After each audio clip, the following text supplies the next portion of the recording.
ارشاد فرما رہا ہے وَلَسَوْفَ يُعْطِيكَ رَبُّكَ فَتَرْضَىٰ، کہ ہم آپ کو اتنا دیں گے کہ تم راضی ہو جاؤ۔ لفظی ترجمہ جس کو کہا جاتا ہے وٹ ٹو وٹ۔ تو اب یہاں کون مراد ہے؟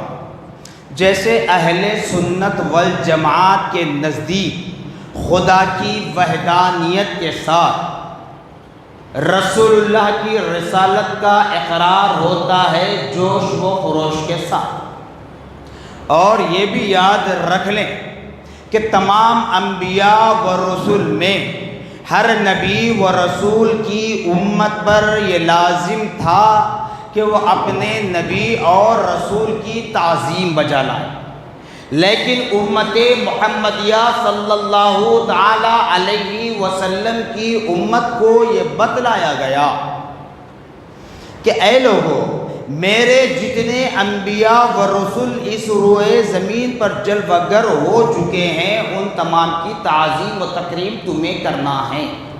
چاہے کسی نبی و رسول کی قوم آگ کی پوجا کرتی ہو، کوئی پتھر کو مانتے ہوں، کوئی کسی کو اپنا معبود مانتے ہوں، اس سے کوئی تمہیں پرواہ نہیں ہے، وہ فیصلہ تمہیں کرنا نہیں ہے، وہ فیصلہ کرنے والا میں ہوں۔ لیکن انبیاء و رسول کی تعظیم بجا لانا یہ تم پر ضروری ہے۔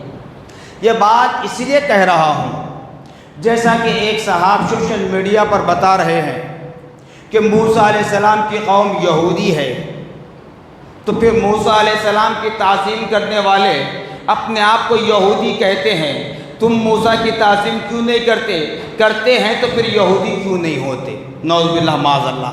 اس طریقے کے اشتعال انگیز باتیں کر کے لوگوں کو بہکانے کی سازش رچاتے ہیں، لیکن یہ بات ذہن میں رکھ لیں کہ اللہ تبارک و تعالی نے تیسرے پارے کی ابتدائی آیت مبارکہ میں فرما رہا ہے تِلْكَ الرُّسُلُ فَضَّلْنَا بَعْضَهُمْ عَلَى بَعْضٍ، ہم نے انبیاء و رسول کو بھیجا لیکن بعض کو بعض پر فوقیت دی، بعض پر فوقیت دی۔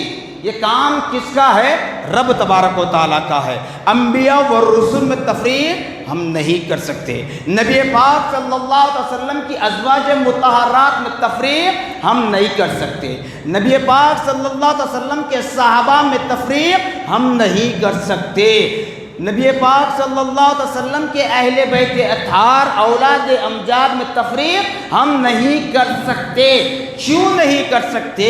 اس لیے اللہ تعالیٰ فرما رہا ہے سورہ بینہ میں رضی اللہ عنہم ورضوا عنہ۔ اب بتائیے، اللہ تعالیٰ فرما رہا ہے کہ انہوں نے مجھ کو راضی کر دیا اور میں ان سے راضی ہو گیا۔ ابھی تو ہم زندہ ہیں نا، زندہ ہیں۔ کوئی کہہ سکتا ہے کہ میرے عمل اللہ کی بارگاہ میں قبول ہے؟ کوئی گارنٹی دے سکتا ہے کہ میری نماز قبول ہے، میرا سجدہ قبول ہے، میرا روزہ قبول ہے، میری زکوٰۃ قبول ہے، میرا حج قبول ہے، میرا عمرہ قبول ہے، میری قربانی قبول ہے، میری ماں باپ کی فرما برداری قبول ہے، میرے آل اولاد کے حقوق میں جو ادا کر رہا ہوں رب قبول کر رہا ہے؟ کوئی گارنٹی دے سکتا نہیں۔ یہ فیصلے کے دن معلوم ہوگا کہ ہمارے اعمال میں نیت کیا تھی، ہم عمل کرتے وقت ہمارے دلوں میں نیت کیا تھی، اللہ اس کا رسول راضی ہو یا دنیا والے راضی ہوں، نیت کو دیکھا جائے گا۔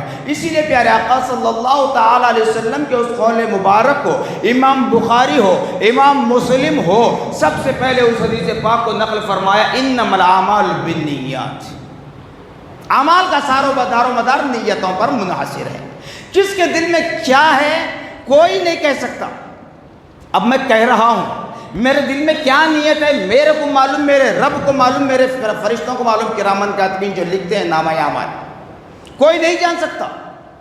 اس لیے ہم جو بھی عمل کریں امید کے ساتھ کہ اللہ ہم سے راضی ہو جائے، اللہ ہمارے اس عمل کو اپنی بارگاہ میں قبول و مقبول کر لے، کیونکہ اللہ تبارک و تعالیٰ کا طریقہ کار ہے جب بھی وہ اپنے بندوں سے راضی ہوتا ہے، جب بھی وہ اپنے بندوں سے راضی ہوتا ہے تو جبرائیل سردار الملائکہ فرشتوں کے سردار سے کہتا ہے کہ اے جبرائیل، میں نے فلاں مقام پر رہنے والے فلاں بندے سے راضی ہوں، لہذا تم سارے ملائکہ میں اعلان کر دو۔ بلکہ یہ بھی کہا جاتا ہے، بتایا جاتا ہے کہ سارے زمین و آسمان میں اعلان کر دو کہ میں اس بندے سے خوش ہوں۔ تو جو میں نے بتلایا، اللہ کے اولیاء، اللہ کے دوست، چاہے صحابہ ہوں، تابعین ہوں، تبع تابعین ہوں، مفسرین ہوں، محدثین ہوں، فقہاء ہوں، اولیاء ہوں، شہداء ہوں، اہل بیت ہوں، نبی کی اولاد امجاد ہوں، بدر کے شہداء ہوں، احد کے شہداء ہوں، حنین کے شہداء ہوں، مہاجرین ہوں، انصار ہو، صحابہ میں تمام انبیاء و رسول، ان کی شان میں ہم کبھی چینی گوئی نہیں کر سکتے، نہیں کہہ سکتے۔ اب کہنے والے بہت کچھ کہتے ہیں، اگر ایک بات کو اگر آپ کے سامنے رکھتا چلا جاؤں تو وقت کا بھی کافی نہیں ہوتا، زندگیاں ختم ہوتی ہیں، وقت نہیں، زندگیاں ختم ہو جاتی ہیں۔ رسول اللہ صلی اللہ تعالی علیہ وسلم کی عظمت، آپ کی شان و شوکت کا مقام مرتبہ یہ ہے کہ اللہ تبارک و تعالی نے آپ کو بشر بنایا، بشر جیسا نہیں بنایا، بشر بنایا، بشر جیسا نہیں بنایا، ہم جیسا نہیں بنایا، افضل بشر بنایا، اعلیٰ بشر بنایا، عظمت والا بنایا، تاکہ اللہ کے بندوں کو احکام اسلام معلوم ہو جائے۔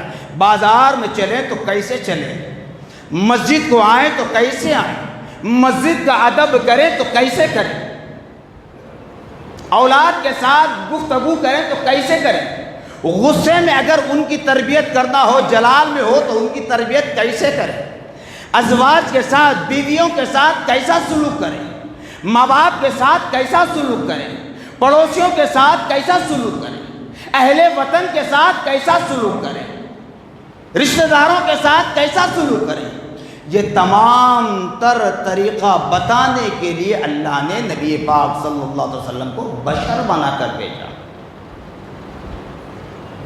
اگر ایسا کہو گے، جب آپ اپنے گھروں میں فنکشنز کرتے ہیں، لائٹنگ ڈالتے ہیں اپنے گھروں پر، اب لائٹنگ ڈال کر کہہ سکتے ہیں کہ چاندنی کی طرح ہم نے لائٹ بچھا دی، کیا آپ کی لائٹ چاند کے مانند ہو سکتی؟ کیا آپ کی لائٹیں سورج کے مانند ہو سکتی؟ اس جیسی نہیں ہو سکتی، اس طرح آپ نے لائٹنگ لگا لی، مگر اس جیسی نہیں ہو سکتی۔ اسی لیے اللہ پاک نے بشر بنایا، پر آپ ہم جیسا بشر نہیں، افضل بشر بنایا۔ صرف اتنا کہا جاتا، قل انما انا بشر مثلکم۔ کب کہا؟ نبی کو رب نے حکم دیا کہنے کا۔ کب حکم دیا؟ ابو جہل، ابو لہب، عتبہ، شیبہ، یہ دشمنان اسلام نبی محمد الرسول اللہ صلی اللہ علیہ وسلم سے کہہ رہے تھے کہ محمد ابن عبداللہ، اگر آپ اللہ کے سچے نبی ہیں تو معجزہ بتاؤ، معجزہ بتاؤ، ہم مانیں گے۔ چلیے تمام مثالیں چھوڑ کر ایک مثال آپ کو بتاتا ہوں۔ جب نبی پاک صلی اللہ تعالی علیہ وسلم نے ابو جہل، ابو لہب کے کہنے پر، چونکہ ان کو خدائے واحد کی طرف لانا مقصد تھا، ان کا حکم ماننا مقصد نہیں تھا، یا ان نادانوں کے سامنے اپنے آپ کو عاجز بتانا مقصد نہیں تھا، کہا کہ کیا دیکھنا چاہتے ہیں؟ تو ابو جہل، ابو لہب نے کہا چاند کے 2 ٹکڑے کر دو۔ نبی ہے فرش پر، چاند ہے آسمان پر۔ تو نبی پاک صلی اللہ علیہ وسلم نے کہا کہ پورے آ جاؤ، آ جاؤ پورے، ایک طرف ٹھہر جاؤ، میں اکیلا ایک طرف کھڑا رہوں گا۔ اور چاند کو حکم دیا کہ اے چاند، خدا کے حکم سے شک ہو جا، پھٹ جا۔ چاند 2 ٹکڑے ہو گیا۔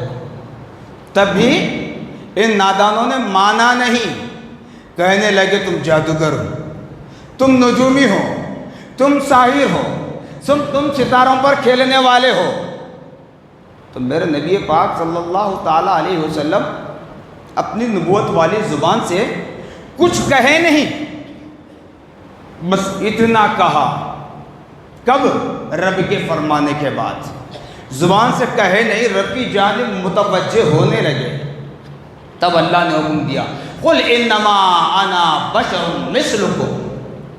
اے حبیب مایوس ہونے کی ضرورت نہیں ہے، کہے تو ان نادانوں سے، کہے تو ان کم عقل رکھنے والوں سے جو میری قدرت کو جانتے نہیں، جو میرے نظام کو بھی جانتے نہیں، ان سے کہہ دو کہ میں جادوگر نہیں ہوں، میں نجومی نہیں ہوں، میں ستاروں پر کھیلنے والا نہیں ہوں، میں بھی خدا کا ایک بندہ ہوں، تم جیسا ایک بشر ہوں۔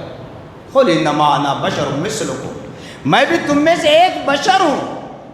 اگلی آیت کا اگلا حصہ پڑھنا ہے، یوحی الیہ، قرآن کہہ رہا ہے اے حبیب آپ فرما دیجئے میں بھی تم جیسا ایک بشر ہوں، تم میں سے ایک ہوں، لیکن ایسا ہوں رب نے ایسے بنایا کہ مجھ پر خدا کی جانب سے وحی نازل ہوتی ہے، مجھ پر خدا کی جانب سے وحی نازل ہوتی ہے۔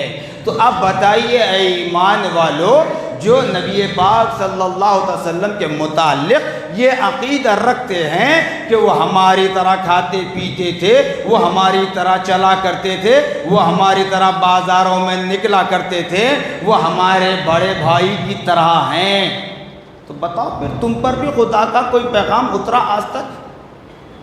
خدا کی جانب سے 5 نمازیں چھوڑ کر کوئی چھٹی نماز بھی آئی؟ اور اس کو عوام میں آپ کہتے ہیں فرض ہے تو کوئی پڑھنے کے لیے تیار ہوگا نہیں۔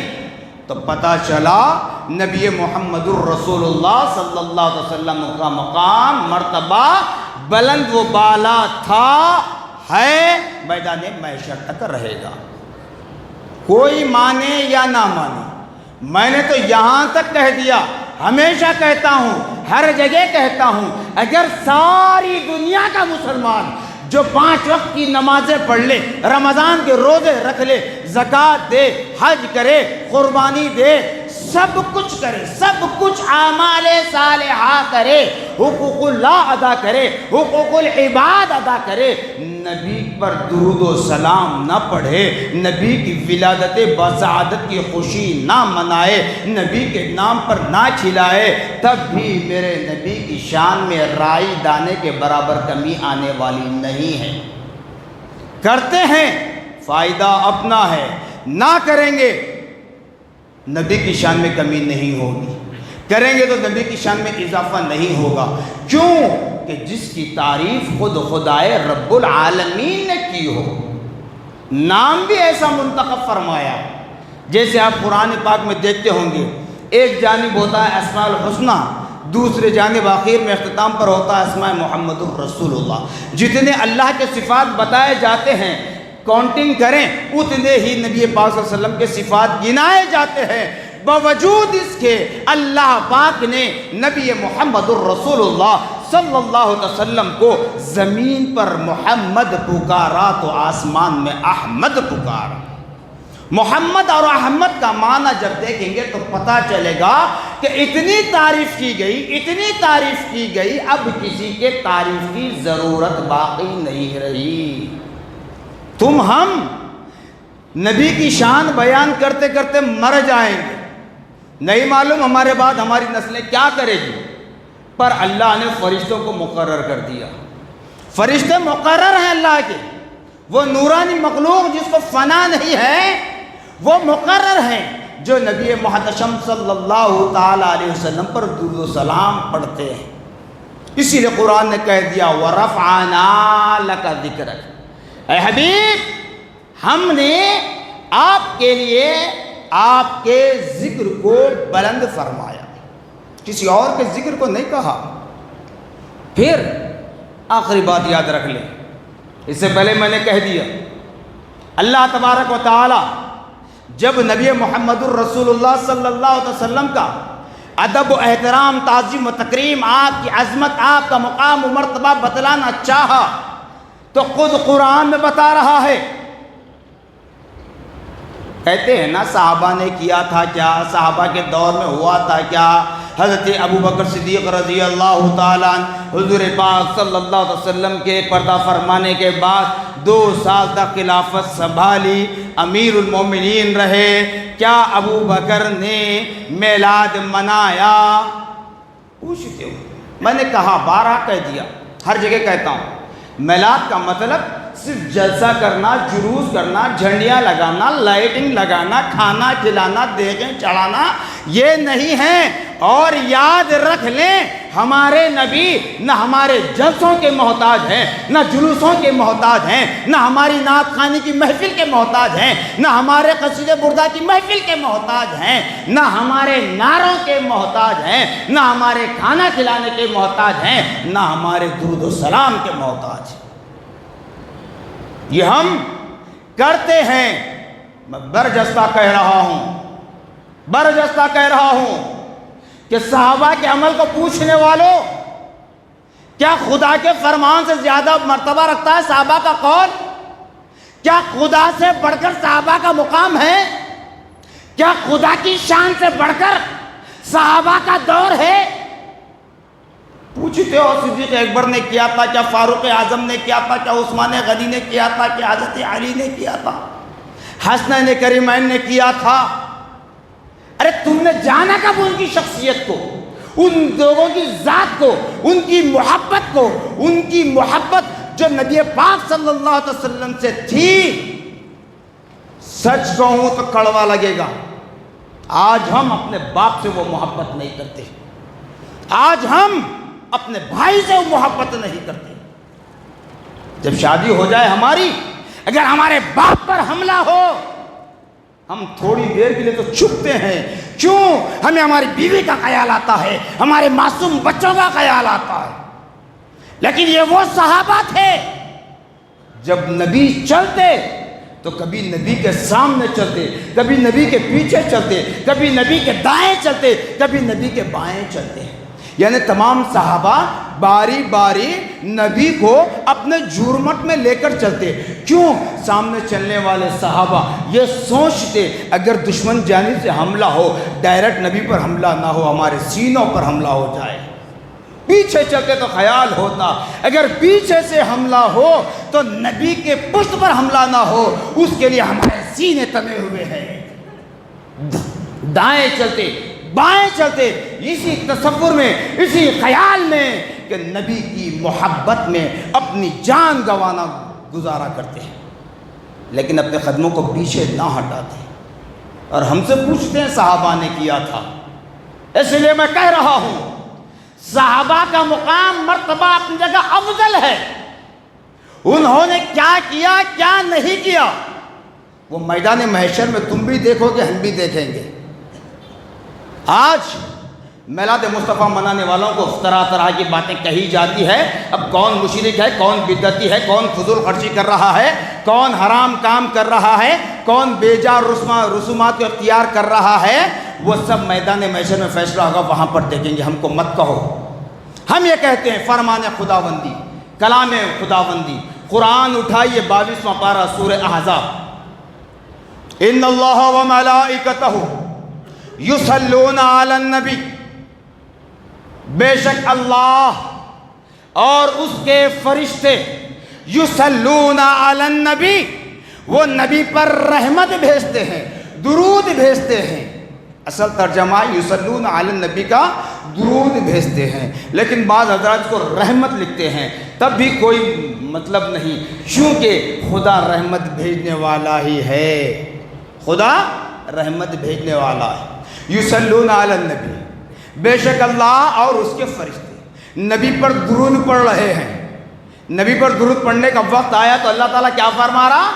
اے لوگو، میں میرے نبی پر، میرے محبوب پر درود پڑھ رہا ہوں، میرے فرشتے میرے نبی پر، میرے محبوب پر درود پڑھ رہے ہیں، میرے حبیب پر درود پڑھ رہے ہیں۔ یا ایھا الذین آمنوا، اس کے بعد تیسرے درجے پر کہا جا رہا ہے، اے وہ لوگو جو ایمان لائے ہو، جن کے دلوں میں ایمان ہے، اللہ ان سے مخاطب ہو کر فرما رہا ہے، یا ایھا الذین آمنوا، اے ایمان والو تم بھی نبی پر درود پڑھو، کثرت بکثرت سلام بھیجا کرو، صلو علیہ وسلموا تسلیما، کثرت بکثرت سلام بھیجا کرو۔ اب آپ کھڑے رہ کر پڑھیں، بیٹھ کر پڑھیں، لیٹ کر پڑھیں، اشارے سے پڑھیں، جس طریقے سے چاہو نبی پر درود و سلام بھیجتے رہیں۔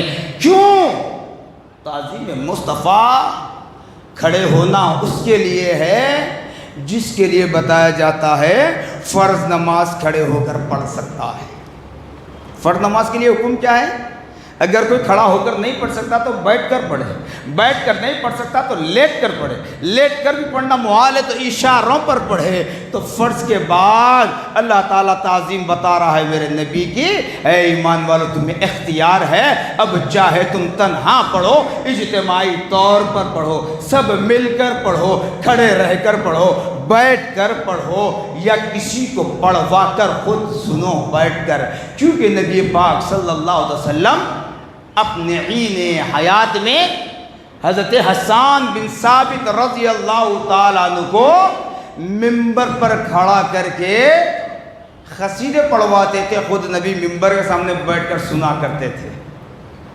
تو یہ شان میرے نبی کی ہے، یہ عظمت میرے نبی کی ہے، چاہے انکار کرنے والے انکار کریں، خوشی منانے والے منائیں، کس کے ساتھ کیا سلوک کیا جائے گا یہ تو میدان محشر میں دیکھا جائے گا۔ یہاں پر سب کوئی اپنے آپ کو اچھا کہتا ہے، اپنے آپ کو جنتی کہتا ہے، لیکن کون جنت میں جائے گا، کس کے حق میں کیا فیصلہ ہوگا وہ رب جانتا ہے، وہ نبی جانتے ہیں۔ نبی کیوں؟ اس لیے کہ خدا کے بعد ہیں نبی، خدا تقدیر لکھنے والا ہے، نبی شفاعت کرنے والے ہیں۔ رب نے نبی محتشم صلی اللہ علیہ وسلم کو شفاعت عظمیٰ کا تاج پہنایا ہے، اس لیے ہم آخری سانس نظر جانا ہونے تک نبی پاک صلی اللہ علیہ وسلم کے گن گاتے رہیں گے۔